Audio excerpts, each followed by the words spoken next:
என் பேர் பிரியா. நடந்து முடிஞ்ச குரூப் 1 எக்ஸாம் வந்து நான் கிளியர் பண்ணியிருக்கேன்.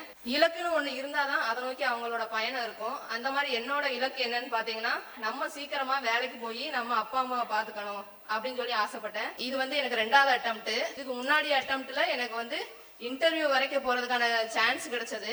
போஸ்டிங் கிடைக்கல. எல்லாம் நல்ல ஒரு கனவு மாதிரி இருந்துச்சு. ஆனா ரிசல்ட் வந்ததுக்கு அப்புறம் எல்லாம் கலைஞ்சிருச்சு. நான் ஆரம்பிச்ச இடத்துக்கே வந்துட்டேன். ஆண்டனி சார் ஒண்ணு சொன்ன ஒரு விஷயம் ஞாபகம் வந்துச்சு. நம்ம எதை பத்தி ஆழமா சிந்திக்கிறோமோ, எதுக்காக நம்ம அதிகமா ஆசைப்படுறோமோ, அதுக்கு இந்த பிரபஞ்சமே நம்மளுக்கான உதவிகளை பண்ணும் அப்படின்னு சொன்னாங்க. அந்த மாதிரி என்னோட வாழ்க்கையிலே நடந்துச்சு. நிறைய தடைகள் வந்துச்சு. ஆனாலும் அந்த பிரச்சனைகளால என்னோட படிப்பு வந்து பாதிக்கப்படல. அது தானாவே விலகி போச்சு. இப்போ போன குரூப் 1 எக்ஸாம் நான் கிளியர் பண்ணியிருந்தா கூட எனக்கு டிஎஸ்பி தான் கிடைச்சிருக்கும். ஆனா இந்த டைம் நான் ஆசைப்பட்ட மாதிரி எனக்கு டெப்டி கலெக்டர் போஸ்டிங் இருக்கு. எனக்கு இதை விட வேற சந்தோஷம் எதுவுமே இல்லைன்னு நினைக்கிறேன்.